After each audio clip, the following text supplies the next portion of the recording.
예, 제가 뭐 하나 달고 있죠. 우리 아들들은 안 달아주더라고요. 예, 그래도 교회가 있으니까 참 좋습니다. 교회에서 이렇게 달아주고. 그런데 어떤 부모님들은 뭐 어버이날 선물 중에 제일 싫은 게 카네이션이라고 그렇게 말하는 분이 있더라고요. 어쨌든 5월이 가정의 달이고 또 어버이 주일이고 해서 저희 교회에서는 지난 10일 날은 효도 관광을 했습니다. 여주에 있는 명성황후 생가, 또 세종대왕 영릉, 그리고 이천의 도자기 축제 이렇게 다녀왔는데 식사도 아주 맛있었어요. 그래서 은퇴하신 어느 권사님은 어떻게 반찬이 이렇게 다 내 입맛에 맞는지 모르겠다 그렇게 하시고, 또 어떤 그 할아버지 집사님은 날 보고 따로 1년에 한 5번 하면 안 되나 이렇게 그렇게 말씀하시더라고요. 그래서 제가 대답은 안 했습니다. 예, 안 했는데, 또 오늘은 아마 70세 이상 되신 분들, 아브라함과 또 안나에 속하신 분들은 저희들이 선물 준비했습니다. 저기 아주 맛있는 과자인데 나중에 예배 맞춰 한 통씩 드릴 겁니다. 다 받아가시길 바라고요. 뭐 그렇긴 하지만 무슨 효도 관광 한번 시켜드린다고 맛있는 음식 또 대접하고 선물 하나 드린다고 해서 그게 무슨 큰 효도가 되겠습니까? 자식들이 부모님에게 뭐 용돈 좀 드리고 맛있는 거 사준다고 효도가 되겠는가? 참된 효도가 무엇일까 생각해보니까 오늘 말씀을 택하게 됐습니다. 동양에서는 옛날에 그 효도가 무엇이냐 할 때 이렇게 말했어요. 신체에 발부는 수지부모라 불감회상이 효지시하여 입신행도하여 양명어우세 이연부매가 부모가 효지종련이라. 쉽게 설명하자면 우리 몸은 부모님께 물려받은 것이니까 몸을 잘 관리해서 다치지 않는 것이 효도의 시작이다, 그런 말입니다. 다시 말하면 자식이 사고가 나거나 병들거나 아프면 부모의 마음이 편하지 않은 것입니다. 그래서 부모님이 물려주신 몸부터 관리를 잘해라, 그것이 효도의 시작이다, 그 말입니다. 그리고 효도의 마침이라고 하는 것은 몸을 일으켜서 바른 길로 행해서 사람들에게 칭찬을 듣고 존경받고 아름다운 이름을 떨쳐서 부모님을 영광스럽게 하는 것이 효도의 마지막이다. 그건 뭡니까?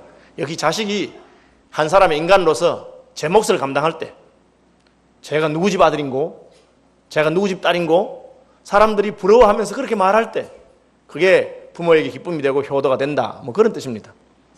그러니까 결국 효도라고 하는 것은 부모님에게 무슨 식사를 한 끼 더 대접한다거나 선물 하나 더 주는 것보다도 자녀들이 제대로 인간 노릇하고 제대로 믿음에 서 있는 것, 그것이 바로 효도다 하는 것입니다. 오늘 본문도 마찬가지입니다. 오늘 본문도 가정이 바로 서지는 것, 하나님 앞에서 그 가정을 바로 세워가는 것, 그것이 바로 효도가 될 것이고 그것이 바로 행복한 가정이 된다, 그것이 바로 부모님의 기쁨이 될 것이다 하는 내용을 기록해 놓은 것입니다. 시편 127편은 여러분 성경 보시면 우리가 읽진 않았지만 솔로몬의 시, 곧 성전에 올라가는 노래라고 되어 있습니다. 솔로몬이 지은 시예요. 주로 시편을 다윗이 많이 지었는데 솔로몬이 이 시를 지었어요. 솔로몬은 어떤 사람입니까? 아시는 대로 인류 역사상 가장 지혜로운 사람이 솔로몬이라고 합니다. 솔로몬의 재판은 형사법이나 재판에 굉장히 유명한 재판입니다. 그 사람의 진술만을 판단하지 아니하고 진술하는 사람의 동기, 그 마음에 숨은 그것을 살펴서 재판한 유명한 재판이 있습니다. 이웃에 같이 살고 있는 두 여인이 있는데 아이를 낳았습니다. 거의 동시에 아이를 낳았는데 하룻밤에는 어떤 여인이 자다가 자기 아이를 눌러 죽였습니다. 그래서 몰래 이웃집 여인 아이와 바꾸었습니다. 이웃집 여인이 아침에 깨보니까 자기 애가 죽어 있는 거예요. 너무 슬퍼서 다시 보니까 자기 애가 아니고 이웃집 여자애예요. 그래서 이웃집을 찾아가서 아니 왜 그런지 모르겠지만 당신 애가 우리 집에 와서 죽어 있는데 우리 애는 당신 집에 있어요? 뭐 이렇게 시비가 붙은 겁니다. 그러니까 그 아이를 죽인 여인이 무슨 말 하냐고, 우리 애는 여기 멀쩡히 살아있다고. 그렇게 해서 재판을 거쳐서 결국은 왕에게까지 가게 됐습니다. 왕이 뭐 서로 우기는데 또 뭐 누구인지 어떻게 알겠어요? 저는 보니까 애들은 다 같아 보이더라고요.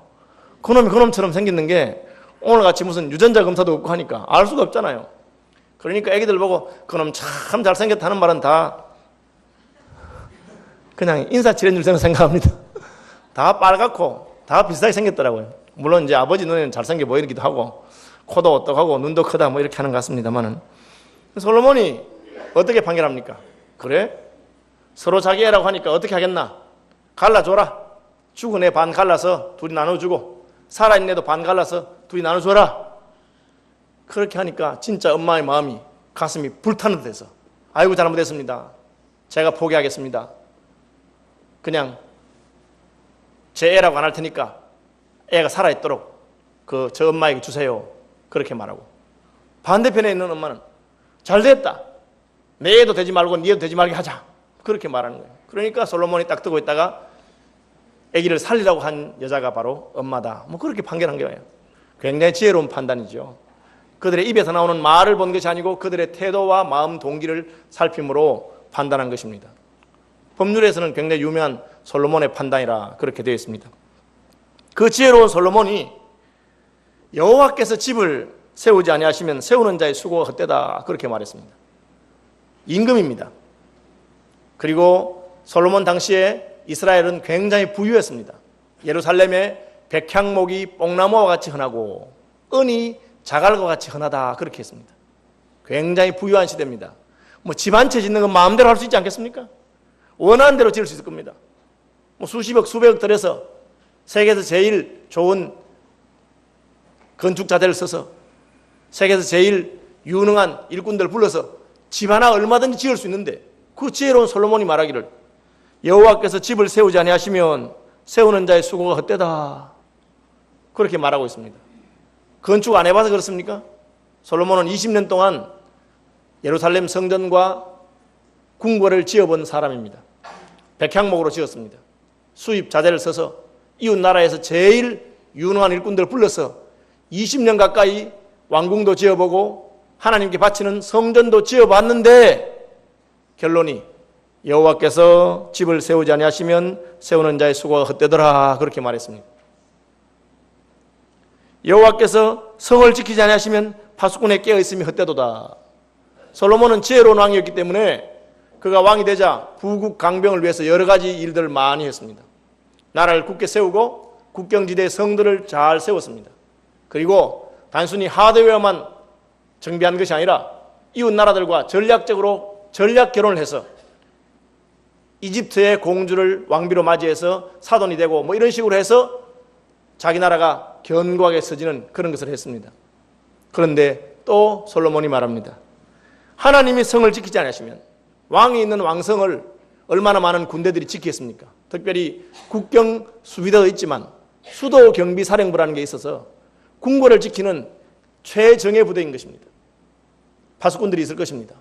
그런데 파수꾼들이 아무리 많이 지켜도 여호와께서 지키지 않으시면 파수꾼에 껴있는 것이 헛되도다. 지혜로운 솔로몬이 그렇게 말하는 것을 보게 됩니다.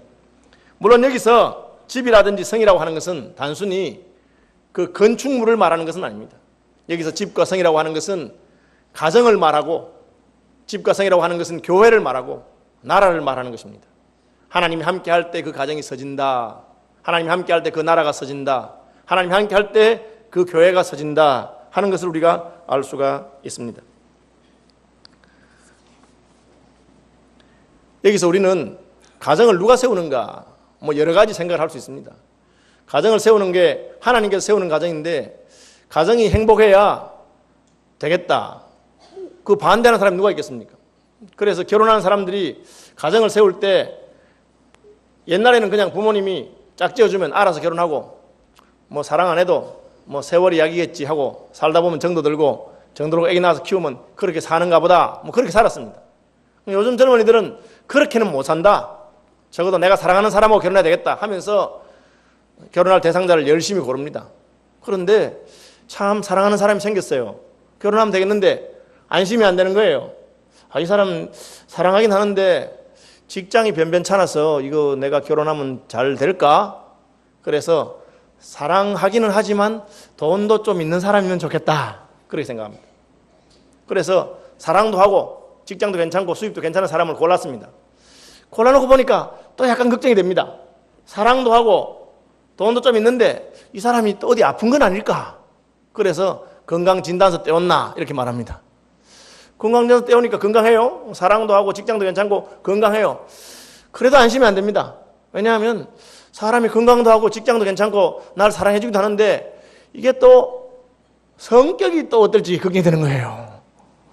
그래서 한 몇 년 사귀어보고 성격을 좀 알아야 되겠다. 그렇게 합니다. 뭐 이런 식으로 하나, 둘, 셋, 넷 조건을 따지니까 요즘 노총각, 노총이가 많습니다. 왜 안심이 안 되니까. 새로운 가정을 하나 만들고 집을 세우려고 하는데 조건들이 많이 있습니다. 그런데 그런 조건들이 다 있으면 행복하냐? 오늘 본문에서 솔로몬은 아니라 그렇게 말했습니다. 참된 가정이 세워지는 것은 하나님의 은혜가 있어야 한다. 하나님의 은혜가 아니면 아무리 행복하고 죽고 못 살아도 하루아침에 무너질 수 있다. 그렇게 말하는 것입니다. 실제로 저는 너무너무 사랑하는, 너무너무 행복한, 그래서 너무너무 행복해서 불행한 그런 케이스를 하나 알고 있습니다. 제가 전에 섬기던 교회에 있었던 집사님인데 이분은 예수 믿지 않는 분이었습니다. 남편 예수님 잘 믿는 분입니다. 둘이 사랑했습니다. 남편이 결혼하자 했습니다. 결혼했습니다.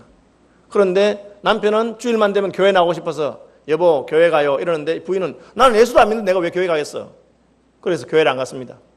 남편 보고 당신 혼자 교회 가시오 그랬습니다. 남편은 교회 안 갑니다. 아니 교회 가라니까 왜 안 가요? 사랑하는 당신이 안 가는데 내가 어떻게 가겠어. 그 정도로 남편이 아내를 사랑해 주었습니다. 교회 안 가니까 주말만 되면 시간이 나니까 둘이 산로 들로 재밌는 데로 많이 놀러 다니고 그야말로 꿈 같은 10년이 흘렀습니다. 너무너무 행복하게 살았어요. 좋았어요.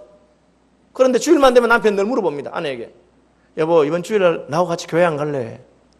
나는 예수도 안 믿는데 내가 왜 교회 가? 안 갑니다. 그럼 남편은 풀이 죽어서 그래 당신이 안 가면 내가 당신 사랑하니까 내가 당신 따라가지. 그래서 그냥 놀러 다닌 거예요. 그러다가 어느 날 교통사고가 났어요. 그래서 남편이 죽었습니다. 사고 나고 금방 죽지 않고 병원에 입원했었는데 입원해 있는 동안에 남편이 아내에게 말합니다. 여보 내가 만약에 나으면 당신하고 꼭 주일날 교회 한번 가고 싶어. 그때 무슨 말을 못하겠어요. 내가 교회 나갈게. 그런데 결국은 남편이 죽었습니다. 살아나지 못하고. 어떻게 그렇게 많이 다친 것 같지도 않았는데 뭐 의사가 손도 못 대고 죽었어요. 남편 유언이 됐어요. 여보 나는 당신이 교회 나가는 거 보고 싶어. 그래서 원망하는 마음으로 믿음도 없는데 그때부터 교회 나오기 시작해서 교회 나오고 나니까 하나님 만나게 되고 또 예수님 만나게 되고 은혜를 받고 나서 우리 가정이 부족한 것이 없는 가정인 줄 알았는데 내가 하나님을 모르는 가정이니까 그게 다가 아니었구나. 그래서 하나님께서 이렇게 만드셨구나 하는 걸 깨닫고 뒤늦게 집사도 되고 지금은 아주 신앙생활을 열심히 하시는 분이 되셨습니다. 지금의 소망은 내가 이제 천국 가면 나 때문에 그렇게 날 보고 늘 교회 가자 하던 남편 한번 만나는 것이 꿈이다. 뭐 그렇게 한 분이 됐어요. 지혜로운 솔로몬의 말이 아니더라도 우리 인생을 살아보면 우리가 다른 모든 것이 갖추어졌다 하더라도 그렇다고 해서 그 가정이 반드시 행복하지 않다. 성경이 선포하는 것처럼 그런 것을 보게 됩니다. 무엇이 있어야 됩니까? 하나님께서 그 가정을 세우셔야 되는 것입니다. 여러분 이것을 늘 마음에 붙드시기를 바랍니다. 앞으로 나는 사랑하는 여자 만나면 행복한 가정을 이룰 수 있을 것이다. 혹은 앞으로 나는 사랑하는 남자 만나면 행복한 가정을 이룰 수 있을 것이다. 사랑만 안 되니까 사랑하고 능력 있는 남자, 거기다가 사랑하고 능력 있고 건강한 남자, 사랑하고 능력 있고 건강하고 성질 좋은 남자, 여러분 그거로 충분하지 않은 것입니다. 왜요? 아무리 다른 모든 조건이 갖춰져 있다 하더라도 하나님을 알지 못하고 하나님의 뜻대로 세워지지 않는 가정은 행복한 가정이 안 되는 것입니다. 그러면 하나님의 뜻대로 세우는 가정이 무엇이냐? 1절에 보니까 여호와께서 집을 세운다. 이 말이 생각하기에 따라서 아주 이상한 말이에요. 하나님이 무슨 집을 세웁니까? 하나님이 무슨 공사를 하시겠어요? 땅을 파시겠어요? 그 말은 그 뒤에 보면 세우는 자의 수고가 헛되다. 이 말과 연결되어 있는 거예요. 하나님이 집을 세운다 했는데 왜 또 세우는 자가 있습니까? 여기 하나님이 집을 세운다는 말은 하나님이 공사를 하신다 그런 뜻은 아닙니다. 다시 한번 말해봅시다. 솔로몬이 솔로몬 성전을 지었는데 왕이 직접 땅을 팠겠습니까? 기둥을 깎겠습니까? 벽돌을 쌓았겠습니까? 그냥 솔로몬은 이러이러한 성전을 세워라 하고 설계도에 도장을 찍고 자기 계획을 세우고 필요한 재정을 댄 겁니다. 이걸 건축주라고 하죠. 지금 잠실에 가면은 롯데월드 120 몇 층인가 새로 짓는다고 뭐 아주 떠들썩합니다. 그럼 그 롯데 신격호 회장이 자기가 직접 땅을 파겠습니까? 무슨 벽돌을 쌓겠습니까? 그러나 그 건물은 롯데 신회장 거다. 신회장이 세운 거다. 그렇게 말합니다. 핵심은 무엇입니까? 건축주가 누구냐 하는 것이죠. 누구의 계획 따라서, 누구의 설계대로, 누구의 의도를 따라서 짓느냐 하는 것입니다. 결국 가정은 남편이, 아내가, 자녀가, 부모가, 가족들이 모여서 만들어가는 것입니다. 그런데 남편과 아내와 부모가 가정을 만들어갈 때 누구의 뜻을 따라서, 하나님의 뜻을 따라서 만들어가는 가정, 그것을 여호와께서 세우는 가정이라고 하는 것입니다. 여러분, 인생 살아가면서 하나님 기뻐하는 가정을 만들기로 결심하시길 바랍니다. 앞으로 어떻게 될까? 남편과 아내 관계가 어떻게 해야 하느냐? 역시 남자는 하늘이고 여자는 땅이니까 여자가 남편 말을 잘 들어야 된다. 그렇게 주장하십니까? 무슨 옛날에 호랑이 담배 피우던 시절 얘기를 하고 있느냐? 요즘은 다 여성 상해 시대고 남편이 아내 말을 잘 들어야 가정이 행복한 거예요. 무조건 내 시킨 대로 하면 돼요. 그렇게 말하는 신세대 가정을 말합니까? 아니면 자식을 위해서 아버지와 어머니가 모든 것을 희생하고 모든 것을 자식에게만 집중시키는 그런 가정을 말합니까? 성경이 말하는 하나님이 세우는 가정은 남편 중심도 아니고 아내 중심도 아니고 자식 중심도 아닙니다. 남편이나 아내나 자식보다 좀 낫긴 하지만 부모님 중심, 무조건 아버지 뜻대로, 무조건 어머님 뜻대로 그렇게 하는 가정도 아닙니다.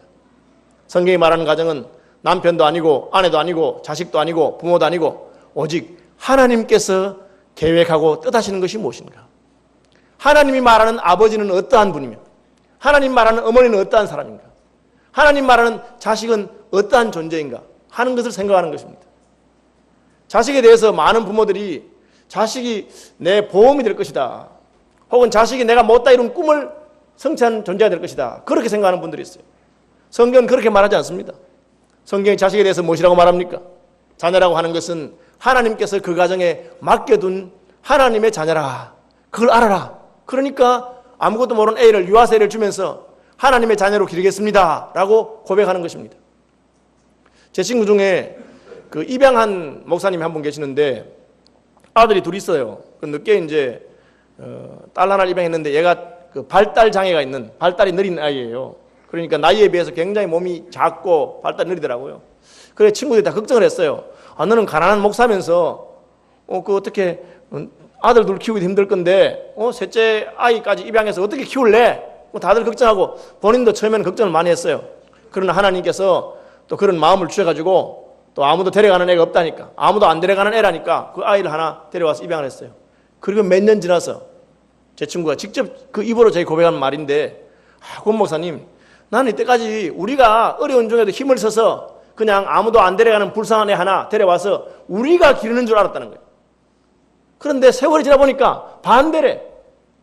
하나님께서 우리 가정에 자기 아들 하나, 자기 딸 하나 맡겨놓고 우리가 그냥 돌보미 하고 있는데 그 애 때문에 우리가 먹고 살도록 그렇게 만드신다는 거예요. 여러분, 이걸 명심하시기 바랍니다.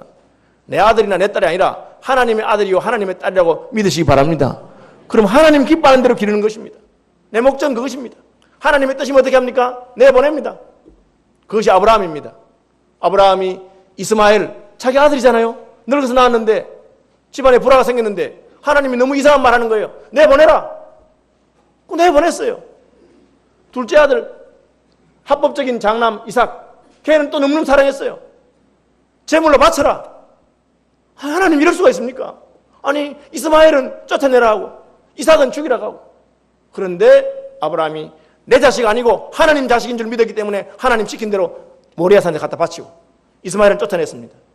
어떻게 합니까? 하나님이 다 책임지죠. 여호와의 산에서 하나님께서 양 한 마리를 가시던 불에 뿌리 걸리게 해서 대신 죽을 제물을 예비하시고, 이스마엘이 쫓겨난 것 같지만 이스마엘로 말미암아 아라비아에 7 부족이 생겨나는 큰 부족의 족장이 되도록 하나님께서 다 하신 것입니다. 왜? 내가 키우는 것이다.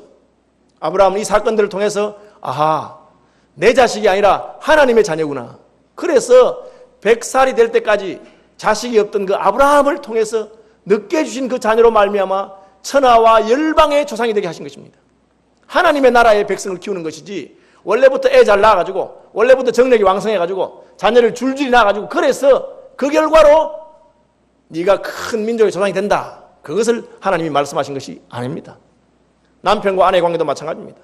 아내가 남편을 볼 때 어떤 마음으로 봐야 되느냐? 성경의 원리를 따라서 내 남편이 어떤 분이어야 하고 어떻게 해야 되느냐?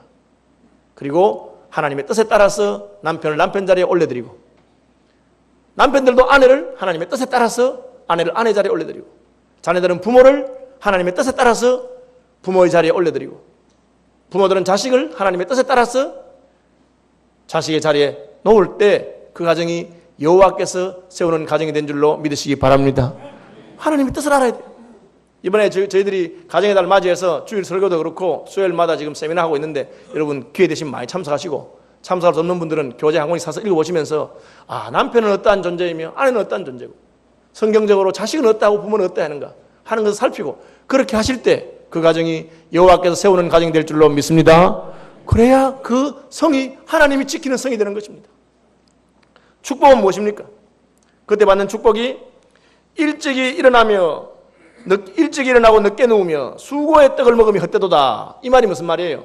하나님이 함께 안 하면 열심히 일해봤자 말짱 헛거다, 그 말이에요. 그러므로 여호와께서 그의 사랑하시는 자에게 잠을 주는다. 이 말은 무엇입니까? 하나님이 함께하면 뒷일을 걱정하지 않고 편히 잠 잘 잘 수 있다, 그 말입니다. 너무너무 열심히 일합니다. 너무너무 수고합니다. 한국 사람들 아닙니까? 아침 일찍 일어나고 저녁 늦게까지 잠자지 아니하고 열심히 일하고 수고합니다. 그러나 지혜로운 사람 솔로몬이 말하기를 아무리 일찍 일어나고 늦게까지 자지 않아도 아무 수고가 헛되다. 그러나 하나님 함께 하시면 염려할 필요 없다. 하나님이 푹 잠잘다게 해주신다 그랬어요. 아니, 일이 잘 안 되면 잠이 잘 오겠어요? 하나님이 뒷감당하시기 때문에 잠자리에서 편안하게 쉴 수 있다. 우리의 가정의 모든 만사를 하나님이 책임져 주는 것을 경험하시길 바랍니다. 여러분, 걱정하려면 한이 없어요. 자식 대학 들어가면 저는 괜찮을 줄 알았지만, 대학 들어가니까 연애하는 거 걱정되고, 연애하니까 결혼하는 거 걱정되고, 별의별 걱정이 다 되는 거예요. 졸업하면 취직하는 걱정되고, 별 걱정이 다 돼요. 군대 보내니까 이놈은 어떻게 될까? 결국은 그냥 다리 부러서 왔잖아요. 그런데 이게 마음대로 안 되는 거예요. 그래 봤자 하나님께 믿고 맡기니까. 아니, 그 축구하다가 인대 나간 것도 얼마나 감사한지 몰라. 덕분에 1년 일찍 제대했죠. 할렐루야. 감사한 거예요. 그 마음대로 되는 거 있겠습니까? 그런데 하나님께 맡기면 하나님께서 책임지는 줄 믿으시기 바랍니다. 구체적으로 어떤 복이 있습니까?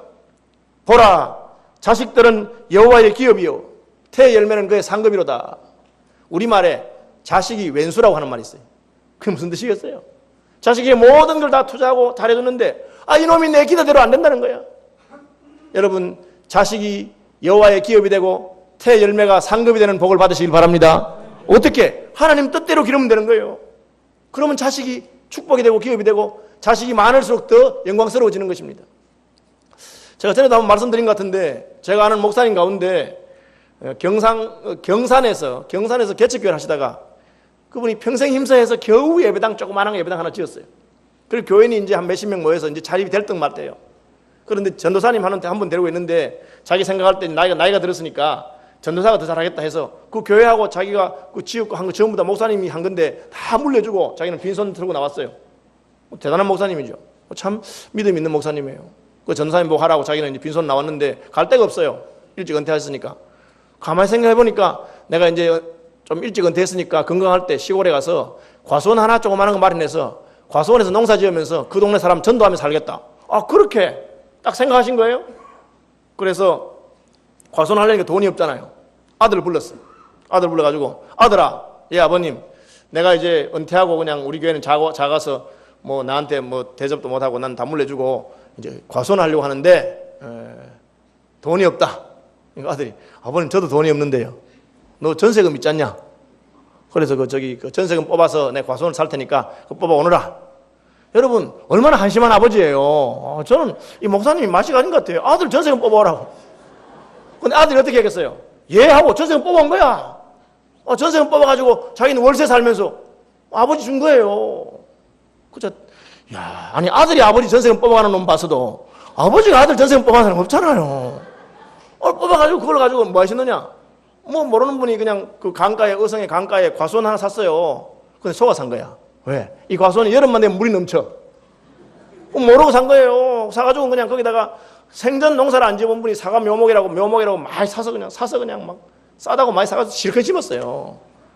근데 뭐 농사가 되겠습니까? 심었는데 그 여름에 태풍 셀마가 온 거예요. 완전히 평소에도 물 담그는데 그냥 태풍 와버리니까 싹 다 담그고 묘목 싹 다 뽑혀버렸어요.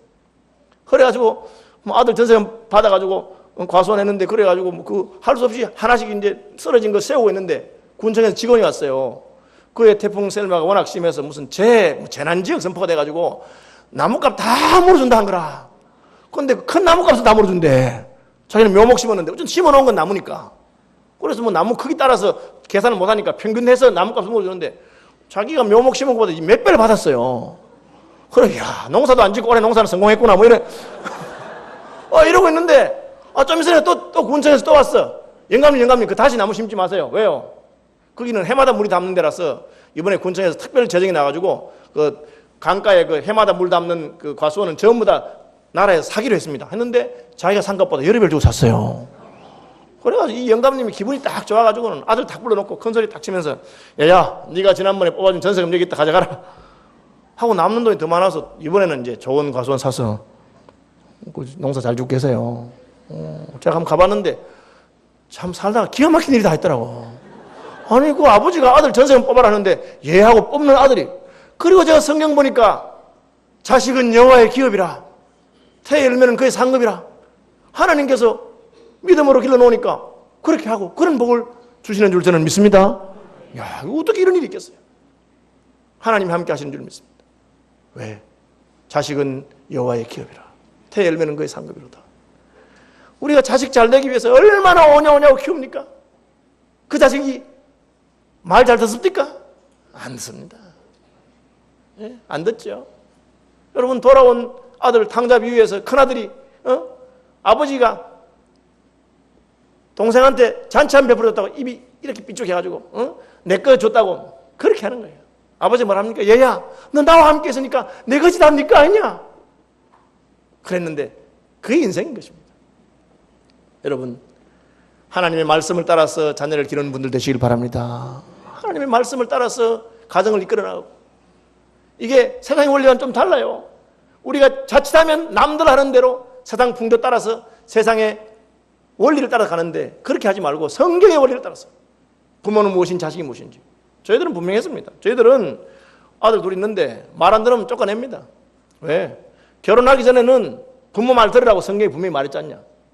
너는 결혼하고 독립하면 나는 네가 알아서 한다면 네가 뭐 죽든지 살든지 뭐 콩이든지 밥이든지 죽이든지 알아서 하고, 그러나 결혼하기 전에는 엄마 아빠 말 들었는데 엄마 아빠 말 안 들으면서 우리 집에 있어서 그런 자식은 필요 없으니까 나가. 못 나가더라고. 다들 영화에서 나가려면 아버지가 나가세요 이러지. 그죠? 원리가 그런 것입니다. 여러분, 그 결과가 무엇입니까? 자식은 여호와의 기업이요 태의 열매는 그의 상급이로다. 젊은 자의 자식은 장사의 수중의 화살 같으니 이것이 그의 화살통에 가득한 자는 복되도다. 요새 자식 많으면 복되다고 생각하십니까? 아이고 뭐 저래 많이 낳았노 하고 다 걱정하죠. 왜 그렇습니까? 내 자식이기 때문에 걱정하는 거예요. 내 자식 내가 키운다고 생각이 걱정하는데 하나님의 자녀라고 믿으시기 바랍니다. 그럼 자식이 많으면 하나님이 양육비 많이 줄 줄 믿으시기 바랍니다. 하나님의 자녀라고 말이에요. 우리가 믿음으로 자녀를 기른다고 마음먹을 때 우리 능력이 안 되고 감당이 안 돼서 못하는 거지, 하는 만큼 최선을 다해서 하나님의 자녀 기르면 하나님께서 자기 자녀를 기르는 집안이기 때문에 하나님께서 자녀로 말미암아 복을 주시고 자녀로 말미암아 그 부모가 영광스럽게 하는 줄로 믿습니다. 핵심은 뭡니까? 여호와께서 집을 세우셔야 된다. 그래서 오늘부터 가시거든 우리 가정의 모든 만사를 결정할 때 하나님한테 물어보고 하나님의 뜻에 따라서 하자. 자식 결혼 문제도 하나님께 물어보고, 아버지가 직장을 옮기면 하나님께 물어보고. 저는 불꽃교회에 있다가 서울시민교회 옮길 때 저희 가족이 작정기도 했습니다. 애들 다 불러다 놓고 전에 아버지가 있던 교회에서 다시 청빙이 왔는데 하나님 뜻인지 한번 물어보자. 그래서 내가 다른 건 걱정이 안 되는데 아들들아 너희들이 이제 아버지가 막 교회 옮기면 따라 옮겨야 되고 하는 게 그렇고 학교가 지금 부산과 되고 있는데 내가 서울 가면 어떻게 돼 걱정된다. 그렇게 다 기도했어요. 한 주간 딱 기도하니까 큰 놈이 아버지 제가 부산에 있는 어느 교회에서 전도사로 오라 하는데 저는 부산에 사역하러 가겠으니까 제 문제는 신경 쓰지 마시고 아버지 알아서 하시죠 하고 부산에 가버렸어요. 둘째 놈은 대구 학교 다니는 중인데 내가 만약 서울 가게 되면 너는 어떻게 할까 기도해봐라 하니까 딱 군대 자원 입대해 버렸어. 아버지 제가 군에 가랍니다. 두 분이서 알아서 하십시오. 그래서 온 거 아닙니까? 홀가분하게. 여러분 어쨌든 가정을 하나님 앞에서 물어보고 하면 하나님께서 그 모든 문제를 선하게 인도하는 줄로 믿으시기 바랍니다. 얼마나 걱정이 많아요. 딸내미 시집 보내야 되지. 아들내미 진로 문제. 여러분의 자녀라고 생각하지 말고 하나님의 자녀입니다. 하나님께 맡기고 하나님 뜻대로 하면 하나님께서 책임지는 것을 경험하실 줄로 믿습니다. 찬송하겠습니다.